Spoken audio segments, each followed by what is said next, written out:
Selamat pagi, Pak. Pagi, silakan duduk. Baik. Bisa saya mulai interviewnya? Bisa, Pak. Oh iya. Ceritakan tentang diri Anda. Perkenalkan, nama saya Alfi Febrianto. Saya adalah mahasiswa semester akhir program studi manajemen di Universitas Sarjana Wiyata Taman-Siswa. Selama masa perkuliahan, saya membangun kompetensi yang kuat di bidang analisis strategi bisnis, pelaporan keuangan, dan kepemimpinan tim, terutama melalui peran saya sebagai Wakil Ketua Karang Taruna di sebuah organisasi pemuda tingkat daerah dengan lebih dari 50 anggota. Di sana saya memimpin berbagai program pemberdayaan masyarakat dengan anggaran operasional hingga kurang lebih 15 juta. Oh iya. Selanjutnya, mengapa Anda ingin bergabung di perusahaan Shell ini? Saya ingin bergabung dengan Shell karena Shell bukan sekadar perusahaan energi biasa. Shell adalah pemimpin global dalam inovasi, keberlanjutan, dan praktik bisnis yang bertanggung jawab. Saya sangat terinspirasi oleh komitmen Shell dalam mendorong transisi menuju energi yang lebih bersih, sekaligus mempertahankan keunggulan operasional. Saya ingin menjadi bagian dari organisasi di mana saya dapat menerapkan kemampuan analisis dan kepemimpinan saya dalam konteks yang berdampak nyata secara global. Oh iya. Selanjutnya, apakah kelebihan dan kelemahan terbesar Anda? Kalau kelebihan terbesar saya adalah kepemimpinan dalam situasi tekanan tinggi. Saya telah membuktikan secara konsisten saat mengelola program komunitas multi pemangku kepentingan sebagai wakil ketua, seringkali dengan tepat waktu dan sumber daya terbatas. Saya juga memiliki kemampuan analisis yang kuat yang memungkinkan saya memecah masalah kompleks secara sistematis. Adapun kekurangan saya kadang cenderung terlalu lama mempersiapkan diri sebelum mengambil tindakan. Oh iya. Selanjutnya, ceritakan pengalaman Anda bekerja dalam tim yang beragam dan bagaimana Anda menangani perbedaan budaya. Pada sebuah pertemuan kepemimpinan pemuda tingkat regional tahun 2024, saya ditugaskan memimpin kelompok kerja yang terdiri dari peserta dari 5 kecamatan berbeda di Kabupaten Magelang, masing-masing dengan norma, budaya, dan gaya komunikasi yang berbeda. Sebagai koordinator kelompok, saya bertanggung jawab untuk memfasilitasi diskusi dan memastikan semua anggota merasa didengar dan dilibatkan dalam proses pengambilan keputusan. Saya membuka setiap sesi dengan kegiatan ice breaking untuk membangun kedekatan dan secara sengaja merotasi kesempatan berbicara agar anggota yang lebih pendiam mendapatkan ruang terstruktur untuk kontribusi. Kelompok kerja kami menghasilkan proposal program paling komprehensif di seluruh pertemuan dan mendapatkan apresiasi dari fasilitator. Yang lebih penting, tim membangun hubungan profesional jangka panjang. Saya belajar bahwa inklusi yang disengaja adalah fondasi dari tim yang beragam dan berkinerja tinggi. Oh iya. Selanjutnya, ceritakan saat Anda menunjukkan kepemimpinan dalam situasi yang menantang.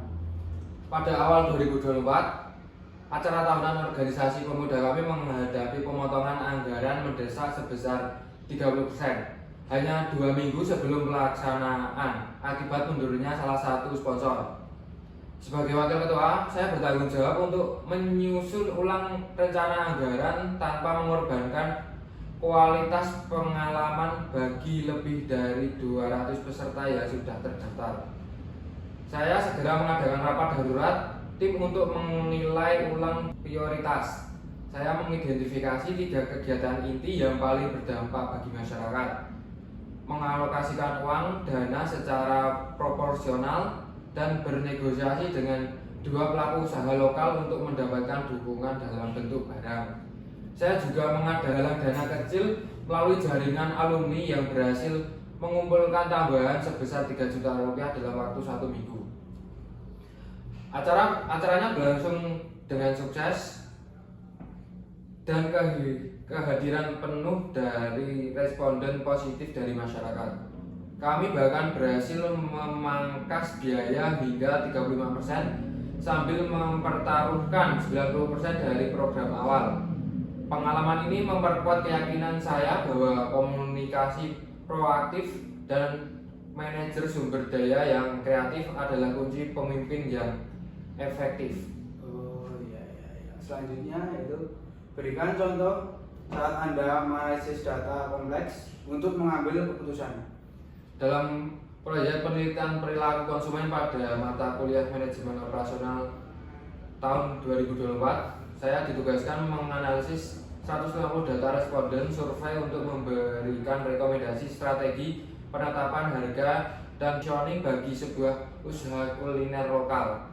Saya perlu mengelola data kuantitatif dan menerjemahkannya menjadi wawasan bisnis yang jelas dan dapat ditindaklanjuti dalam tenggang waktu 2 minggu.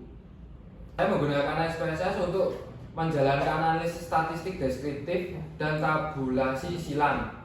Saya mengidentifikasi 3 segmen konsumen berbeda berdasarkan kesediaan membayar dan menemukan bahwa penyesuaian harga sebesar 20% pada kategori produk menengah dapat menarik 22% lebih banyak calon pelanggan. Temuan divisualisasikan dalam presentasi terstruktur lengkap dengan dashboard yang mudah dipahami. Klien menerapkan rekomendasi harga tersebut dan melaporkan peningkatan penjualan yang terukur dalam bulan pertama. Proyek ini juga mendapatkan nilai A dari dosen penguji dan dipilih sebagai studi kasus referensi untuk semester berikutnya. Selanjutnya, ceritakan saat Anda harus memenuhi target waktu ketat sambil mengelola banyak tanggung jawab. Pada bulan Oktober 2024, saya menghadapi 1 minggu di mana saya harus secara bersama menyelesaikan laporan tahunan organisasi untuk pemerintah daerah, mempersiapkan ujian tengah semester, dan mengkoordinasi program kesehatan masyarakat yang tiba-tiba. Saya membagi matriks tugas harian yang terperinci dengan kode warna berdasarkan urgensi dan kepentingannya. Laporan organisasi saya selesaikan terlebih dahulu dalam 2 sesi kerja intensif, belajar untuk ujian secara bertahap menggunakan teknik active recall, dan menyederhanakan logistik program kesehatan dengan membekali ketua subkomite menggunakan checklist yang jelas. Ahli mengelola setiap detail sendiri. Ketiga deliverables selesai tepat waktu. Saya meraih nilai plus di ujian, laporan diterima tanpa revisi, dan program kesehatan melayani 85 warga. Pengalaman ini mengajarkan saya bahwa prioritas terstruktur jauh lebih efektif dibandingkan sekadar bekerja lebih lama. Selanjutnya, ceritakan saat Anda mempengaruhi orang lain tanpa otoritas formal. Saat perencanaan workshop kewirausahaan pemuda tahun 2023, beberapa organisasi senior organisasi menolak adopsi format digital freeze dan lebih memilih model tatap muka tradisional. Saat itu saya masih anggota junior tanpa otoritas pengambilan keputusan formal. Namun saya yakin format digital akan memperluas jangkauan program secara signifikan. Saya menyiapkan proposal singkat berbasis data yang membandingkan angka kehadiran dan jangkauan dari program serupa di kota lain. Kemudian saya mempresentasikannya secara santai saat makan siang bersama tim. Farmingnya sebagai program percontohan, bukan perubahan permanen, dan menawarkan untuk menangani sendiri seluruh persiapan teknis guna mengurangi beban tim. Selanjutnya, bagaimana Anda menangani situasi di mana instruksi atasan bertentangan dengan etika perusahaan? Misalkan atasan saya meminta saya untuk sedikit memalsukan estimasi biaya proyeksi dalam proposal klien agar penawaran kami tampak lebih kompetitif, saya bertanggung jawab untuk mengajukan proposal tersebut. Namun, melakukannya akan melanggar integrasi pribadi saya sekaligus nilai inti Shell tentang kejujuran. Saya terlebih dahulu meminta klarifikasi secara pribadi kepada atasan. Mungkin kesengajaan itu tidak disengaja atau berdasarkan angka yang sudah usang. Jika masalah berlanjut, saya akan menyampaikan keberatan saya dengan tenang, merujuk pada kode etik perusahaan dan mengusulkan secara alternatif agar penawaran kami tetap kompetitif tanpa memalsukan data. Jika tetap tidak terselesaikan, saya akan melaporkan melalui jalur internal yang tepat seperti hotline etika atau kepatuhan perusahaan. Hasil yang saya harapkan adalah proposal yang dikoreksi tanpa kompetitif namun sepenuhnya sesuai aturan. Selanjutnya Anda sedang mengerjakan proyek dan menyadari di tengah jalan bahwa pendekatan awal tidak berhasil.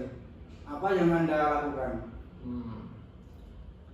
Saya memimpin studi kelayakan masuk pasar untuk segmen produk baru, dan ini tengah proses.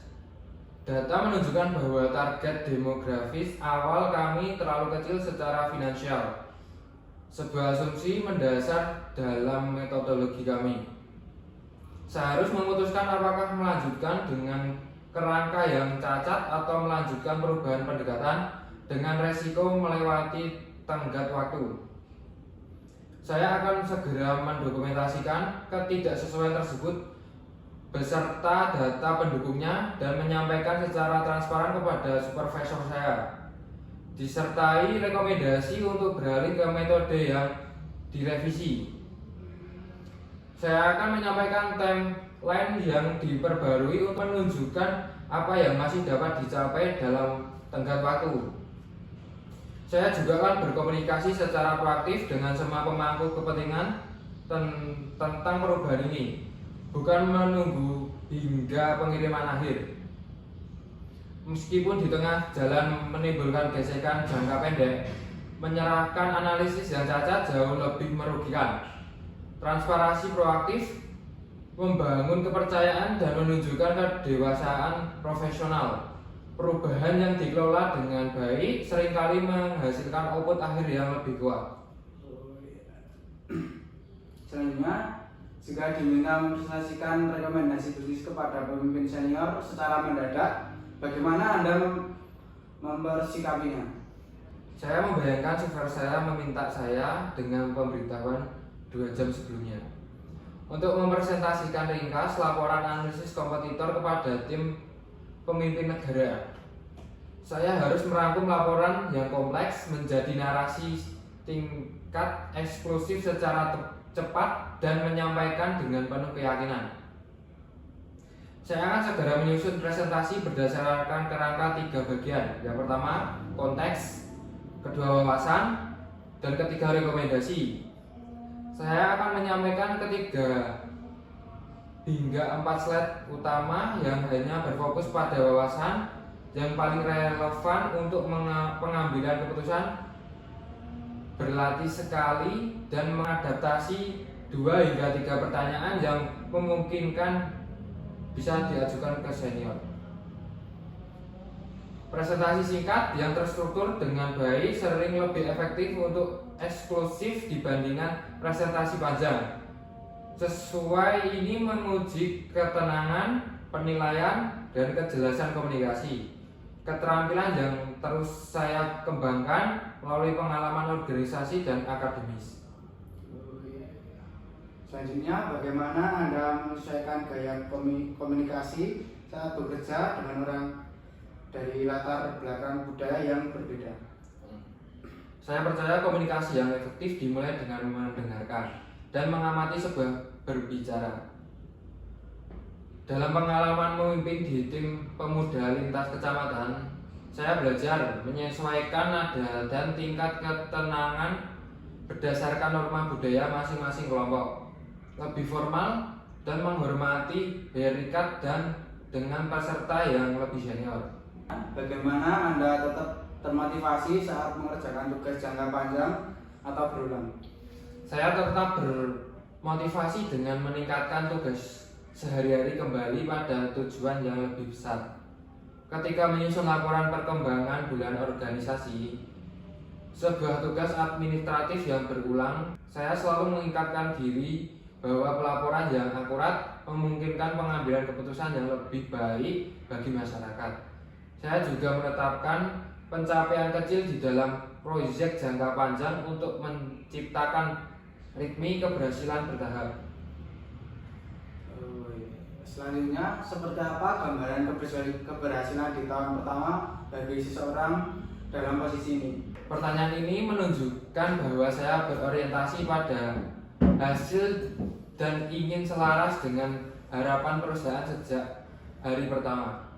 Pertanyaan ini juga memberikan saya gambaran praktis tentang struktur onboarding, deliverable utama yang diharapkan, dan sistem dukungan yang tersedia, sehingga saya dapat mempersiapkan diri secara mental untuk transisi dari mahasiswa menjadi profesional.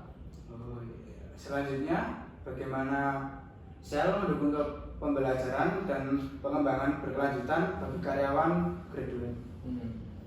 Pertanyaan ini menunjukkan bahwa saya berkomitmen untuk bertumbuh jangka panjang di Shell, bukan sekedar mendapatkan posisi. Ini juga mencerminkan keselarasan dengan budaya peningkatan keberlanjutan Shell dan menunjukkan bahwa saya berniat berinvestasi penuh dalam perkembangan saya di dalam perusahaan. Kualitas yang sangat dihargai oleh manajer perekrutan dalam program Grow. Untuk saat ini interview saya cukupkan ya. Baik Pak. Silakan kalau mau menunjukkan ruangan. Baik, terima kasih Pak. Ya.